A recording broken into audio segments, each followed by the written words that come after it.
Hello, my sweet summer children. I'm back with the juice. So, American Horror Story 1984, episode 3, Slash Dance, has aired, and basically everyone at Camp Redwood is trying to kill everyone at Camp Redwood. I mean, that's just what it seems to be. I think there could have been another time travel hint that was dropped, but I'm going to do this breakdown in chronological order so that things are easier to follow. So episode 3 picks up right where episode 2 left off. Brooke, Chet, Nurse Rita, and Ray are all freaking out. The Night Stalker is banging on the doors. He's busting out the windows. Ray is being a punk bitch. Or is he just some smart self-preservation guy? I'm going to say that he's a punk. So Ray ends up bumping into the Night Stalker after Ray decides to run and let the killer catch one of them instead of all of them. So when Ray bumps into the Night Stalker during his escape, Rita's like, yeah, you're right. Good advice. Let's not let him catch all of us, and they just leave him. So while the Night Stalker is slashing Ray all up in his arms, Ray's just kind of laying there like he ain't even fighting back. He was like, oh my God, he's cutting me. Chet, Brooke, and Nurse Rita, they run for it, but Chet stops and comes back for Ray, preventing the Night Stalker from killing him. And they both make a run for it together. At the boys' cabin, King Dingaling, Xavier, and Montana are freaking out because Jingles is at the door. All of this banging is going on, and it stops, and then boom, a burning bag of shit is thrown through the window. When they go outside, it's actually locals that are dressed up as Mr. Jingles, pulling pranks. But boom, the real Jingles shows up and kills them little bastards. The kids also admit to the jingling payphone call that Brooke got at the end of episode 1. Apparently, today is Jingles Day. It's the anniversary of the original 1970s killings, and what these kids are doing is a tradition. I don't really understand this tradition because if this camp has been closed down for 14 years and this is the first time it's being reopened, then how is there a tradition to come to said camp and prank people if no people are at said camp? I digress. So Brooke and Rita are booking it, and Chet and Ray are booking it as well. But they aren't together. Brooke and Rita are together, and Chet and Ray are together. Chet and Ray fall into this pit of spikes, and Brooke and Rita keep running towards the parking lot. Mr. Jingles comes across this pitiful boy. The boy doesn't recognize Mr. Jingles as being Mr. Jingles. He thinks it's one of his friends in the mask, and he talks to him like it's one of his friends in the mask. So Mr. Jingles does have some kind of empathy because he does spare this boy. I think Mr. Jingles feels sorry for the boy because the boy is likely much like Mr. Jingles was before he was made into this monster that he is. I think Mr. Jingles' backstory is going to be very sympathetic. Anyway, Mr. Jingles lets the dude go about his business, but Chet and Ray are in a pit, and Chet has a stake through his shoulder. Brooke and Rita are in the parking lot, and baby, that's when the twist is revealed. You asked for a twist. You got it. So Nurse Rita gives Brooke the keys to her car, and boom, she stabs Brooke in the neck with some tranquilizers. So Nurse Rita is not who she says she is. Nurse Rita is actually crazy. Crazy. Everybody at Camp Redwood is mentally fucked up. So Nurse Rita shows up a week prior to camp to the asylum where Jingles was. And she says her name is Donna Chambers. And she wants to talk to Mr. Jingles. She's a psychology student and she's doing research on serial killers. And Mr. Jingles is a mute.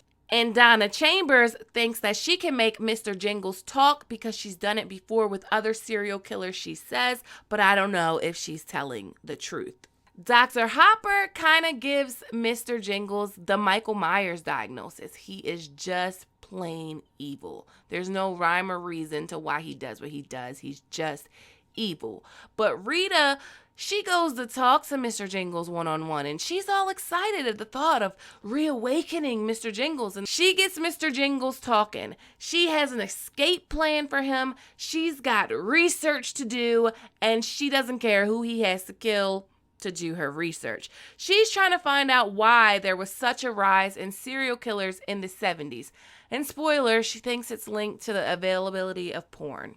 So Donna Chambers, or Nurse Rita, ends up kidnapping the real Nurse Rita and assuming her role as nurse at the camp. She's not a real nurse, so that kind of explains how she got that pulse on a ghost and how she thought that ghost was dehydrated. But anyway, the kidnapping happens at a gas station while the real Rita is walking to the bathroom. The fake Rita, Donna, says something very interesting that to me could point to time travel. Or it could just be a continuity error, or Donna Chambers could really be who she says she is. So she says, if you ask me, all the murders are because of the availability of porn and the objectification of women. That's what Ted Bundy said. So that's what she said. So Ted Bundy did say that in an interview the night before his execution. He did say that like porn fueled him or whatever. But Ted Bundy wasn't executed until 1989. And he didn't give that interview until January 1989. So this could mean that Rita is from the future and she is coming back to the past as an investigative figure. This might not be the case. It could be, like I said, a continuity error, or it could mean that Rita is who she told Dr. Hobbs she was. And she actually did talk to Ted Bundy, and Bundy did tell her that. Now, in the 70s and 80s, there were all these anti-porn, like radical groups and regular groups they were just very anti-porn. Margaret said in episode 1 that she fought alongside Charles Keating during the Larry Flynt trial, and he was like one of the #1 anti-porn activists. So this could all come into play. All of this could be connected. However, Mr. Jingles, he does not think porn is to blame. He just thinks that high fructose corn syrup is the real demon in this fucking equation. So one thing that really stood out to me was how easily Mr. Jingles was manipulated into doing what fake Nurse Rita wanted him to do. To me, when she was talking, do you know who she sounded a lot like? She sounded a lot like Margaret when Margaret was talking to the Night Stalker and trying to manipulate him into doing what she wanted him to do. Mr. Jingles also said some very interesting things. He said that he doesn't remember killing the kids. Yeah, boo, because I don't think you did that. The preview for the next episode showed who the real original killer is, and I'm going to talk about that later in this video when I get to that part. But then when he sees Margaret's picture, he wants to stab her repeatedly. I could see how she could give someone those vibes, but I think likely it was her testimony only that got him sent away. And that might be why he's pissed at her. So after fake Nurse Rita babies him and tells him it's not his fault and blah, blah, blah, he said, I feel like I'm being seen for the first time in 14 years, which means he was, air quotes, seen by someone else 14 years ago, like his true self, like who he really is. Likely that person was Margaret. Margaret likely had some kind of conversation with Jingles like she had with the Night Stalker. And Margaret probably manipulated him right into her web of murder. But it also could have been Chef Birdie. What if Chef Birdie and Mr. Jingles were like a romantic couple, or if they're brother and sister? I think there's something more to Chef Birdie because too much shit is going on and she's just nowhere. Where is she? Did you see her? I didn't see her. So we basically get a lot of backstories. After Rita drags tranquilized Brooke away, Chet and Ray are in the pit, and Ray confesses to accidentally killing someone. A pledge fell down the steps. He tries to dispose of the body, but the pledge actually wasn't dead and wakes up before his car goes off the cliff, and there's nothing Ray can do to save him. Likely, he went to the same nursing school as Nurse Rita, and he can't take a fucking pulse either. And I feel like they tell that story, so when what happens to him later, like, we don't care. So Chet is like, oh, that's pretty fucked up, dude. And Ray's like, you know what? Fuck this. And he leaves his friend that just saved him in a hole of spikes to die. So Brooke, Xavier, and Montana are with King Dingaling walking around the camp trying to leave. And Xavier wants to get Margaret. And King Dingaling agrees.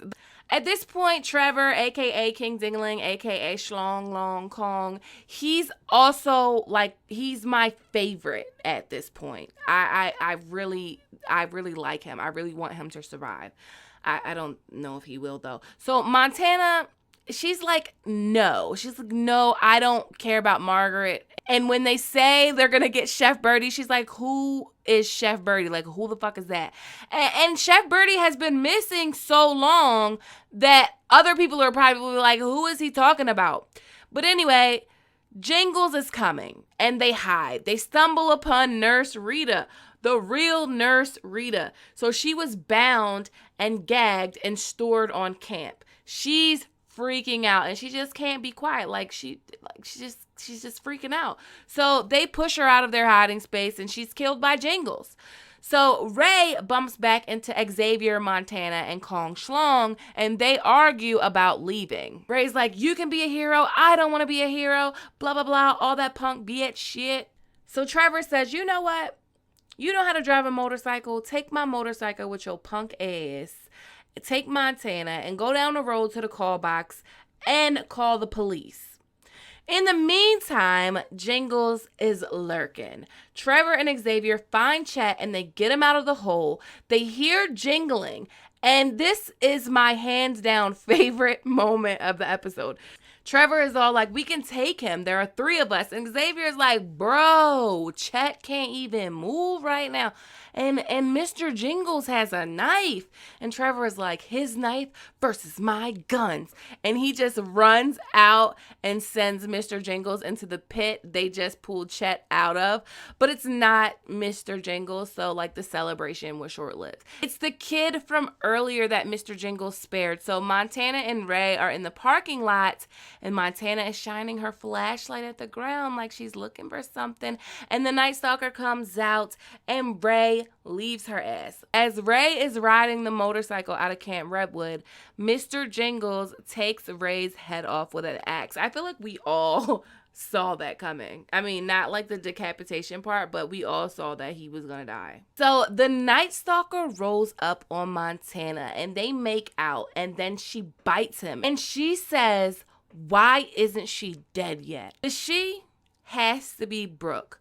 Montana wants Brooke dead. Now, I'm almost sure that Montana is some kind of relative or ex of Joey or Sam. This still shot, this person in the back with the blonde hair, this may even be a picture of Montana at Brooke's wedding. And now, knowing that Montana has a relationship with the Night Stalker, things are starting to click together. That ring that I kept obsessing about, that ring makes sense now. Montana probably told the Night Stalker about the ring. And that's why the ring was the only thing the Night Stalker took. That's my thought on it. I think Montana loved one of the people that died at Brooke's wedding, and Montana thinks Brooke is a hoe, and she's the cause of the deaths at her wedding, and she wants revenge. So the preview shows that Montana met the Night Stalker at aerobics class, and the preview almost certainly points to Margaret being the killer. There is a girl in the same exact nightgown that Margaret had on in 1970 with a knife to someone's throat while they're laying in bed. What did you think of tonight's episode? I absolutely loved tonight's episodes. All the twists and turns were everywhere. Thanks for watching. Thanks to everyone that supports me on Patreon.